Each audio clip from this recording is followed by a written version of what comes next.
The No-Fap movement has helped thousands upon thousands of men and women quit their porn addiction.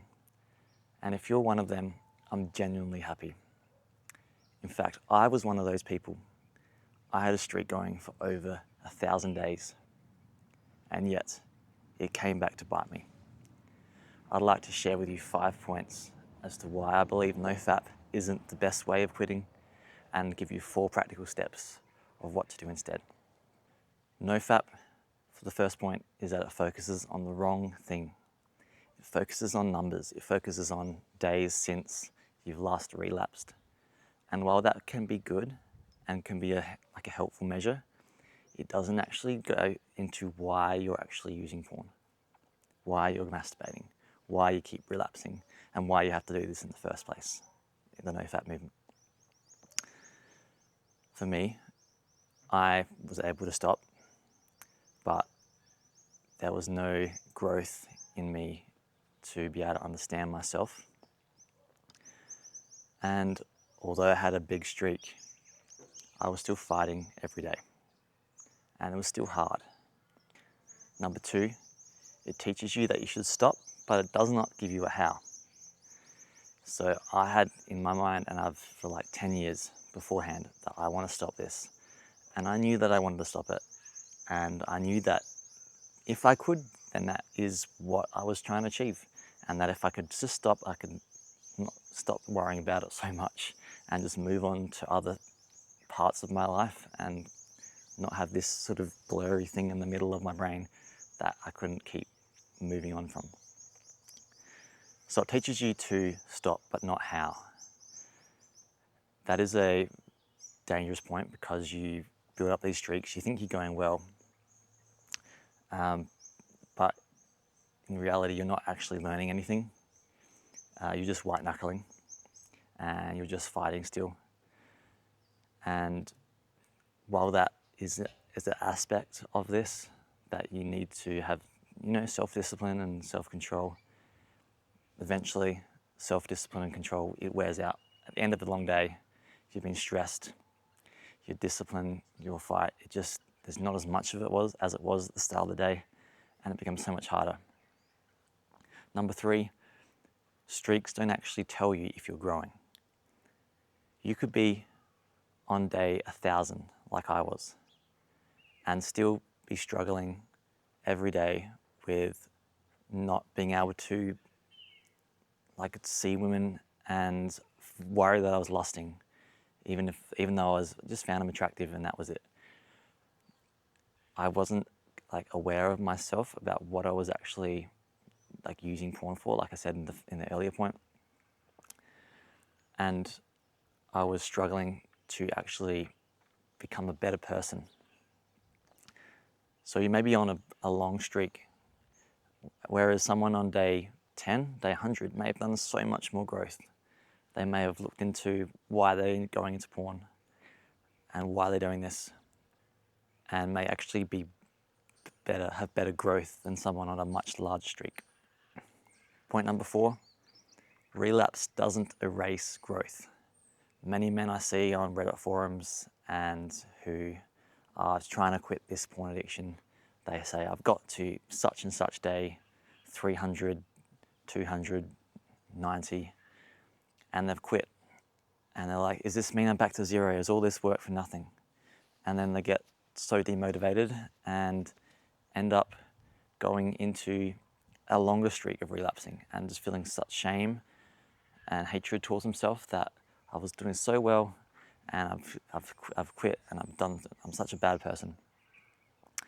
Whereas if you've gone that amount of time, that doesn't say anything about if you've grown or not. If you've done work, if you've tried to understand why you keep going there, and you've developed coping strategies to help you understand, and coping strategies as to what to do next time, then that's great. That's what we're looking for. We need actual data to tell us what we're doing well, what we're doing badly, and what we can improve on next time. And point number 5, it teaches you to fight, but not to outgrow porn. The whole goal of stopping porn is so that we don't actually need it anymore to be able to cope with our life. It's not just, we don't want to be able to just have to keep fighting continuously for the rest of our life, have a day-by-day struggle. We want to be able to become people who have better coping strategies and coping skills, and being able to realize what's going on and not have to like white knuckle for the rest of our lives. So now I would like to teach you 4 different methods or 4 steps in being able to, in what to do to quit porn instead of no-fap, or as well as you can incorporate it if you want. Personally, I think counting days, it doesn't serve us because we're focusing on the number instead of narrowing in on what our actual goal is to be able to understand ourselves. So number 1 is to see porn for what it really is. Porn has been serving us. It's been there for so long. It's been there helping us get through the day, get through these hard emotions, get through this pain. And we have to be grateful, like that's like our brains have used this to help us. And in a way, we should be grateful that it was there. But now say like, thank you for that. But now I'm going to do this on my own. I don't need this help. I'm going to outgrow, I'm going to grow. I'm not going to need this anymore. So first is to see that it's using as a coping strategy, and that porn itself is not the actual problem. The actual problem is what we're trying to numb, what we're trying to avoid. Number 2 is get curious. Become really curious as to like when you start to feel like the urge to watch it, what are you feeling? Are you feeling angry, ashamed? Are you feeling like loneliness? What is the underlying feeling that you're feeling? And be able to just feel it and say out loud to yourself, I'm feeling angry. I'm feeling lonely. Or whatever you might be feeling. And that helps we can sort of step aside and it puts it into words.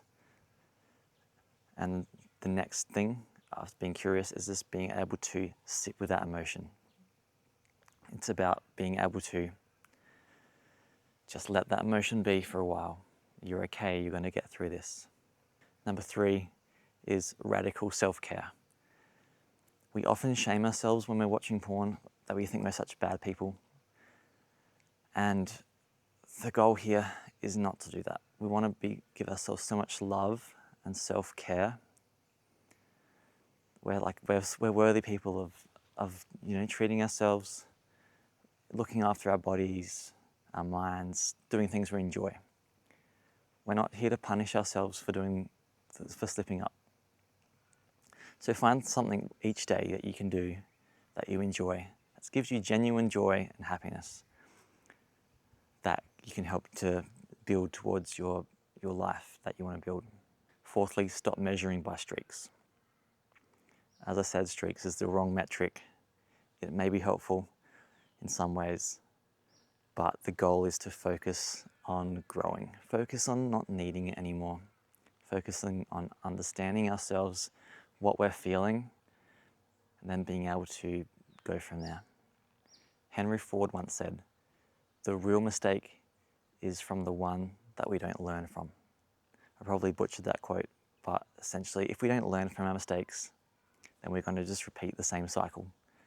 But if we learn, we can take information from that and keep building one step upon the other and continuing to get out of this. We're going to do this. So I hope that video was helpful. If you want some more tips on identifying your triggers and knowing what we can actually do, then the video is right here.